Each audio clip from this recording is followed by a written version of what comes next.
Hello, I'm Tim Langston with Red Dog Bushcraft, and today I'd like to kick off a series about something that we don't talk about a lot in the bushcraft world, and that's hygiene.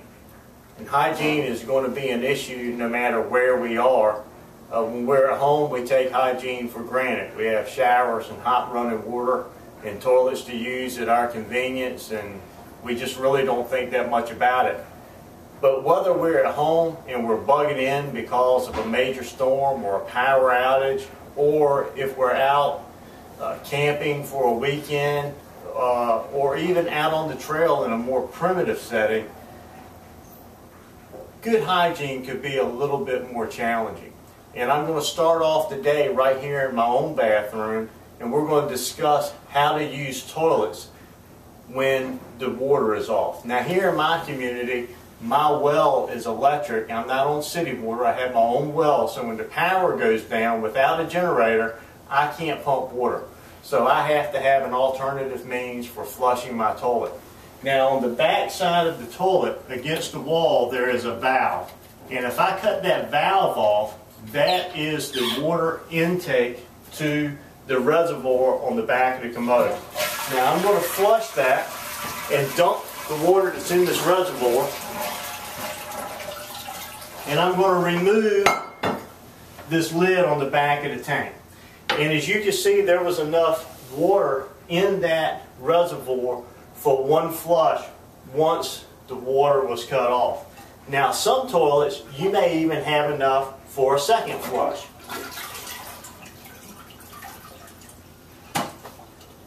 It was pretty weak, but it worked a little bit. So what do you do after that? Well, in my community or my household, what we do is we fill up the bathtub with water. And if your bathtub won't hold water, they make several products, large bags you can put in here that will contain, I forget how many gallons it is, but it's a lot of water. And the other thing you can do is just have some buckets in here. And people who live on non-city water, a lot of times when the power goes out, they put water in every container they can. And one of the reasons is they need it to flush their toilets. And the way you do that is you simply take and fill this reservoir with that water. The water is cut off from the wall now. And the only thing we're doing is we're manually adding this water to the tank. And we can continue to do this until the tank gets up to a normal level.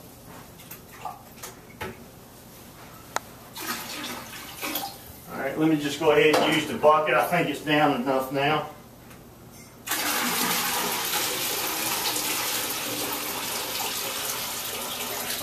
There you go. That's to the ring there. And now our tank is full once again, and we'll be good for another flush. So, trying to use your toilet and be conservative, not having to flush it after every use. If you can do that, and when you do need to flush it, you have your reservoir full, and like I said, you can just flush it.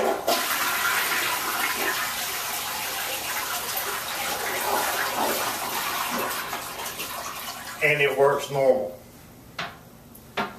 Now, a couple of other little things you might want to think about is anything that you have around your toilet, you're going to want to remove that, like I removed the back here, where you can have your water supply close to your toilet reservoir tank so that you don't have to track the water through the house any more than necessary, eliminating the possibility of spills.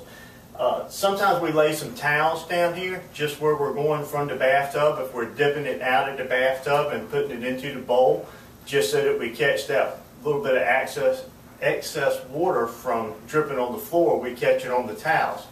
A couple of other things that you might want to think about in the bathrooms. We like to use candles that are inside of metal tins.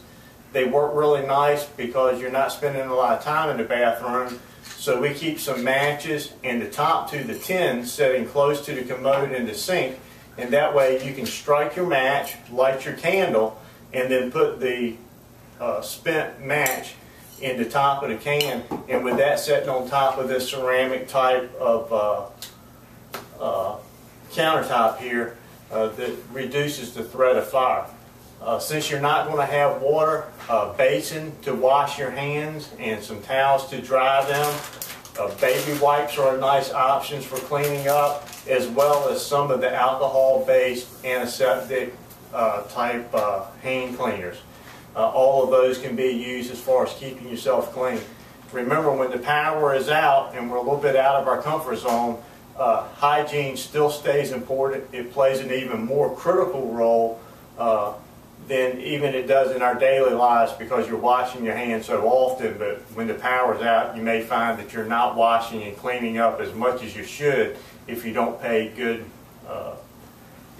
if you don't plan for it and make sure that you maintain that hygiene. The last thing you want to do is get sick or getting someone else sick from simply not cleaning up behind yourselves and keeping your body and your hands clean.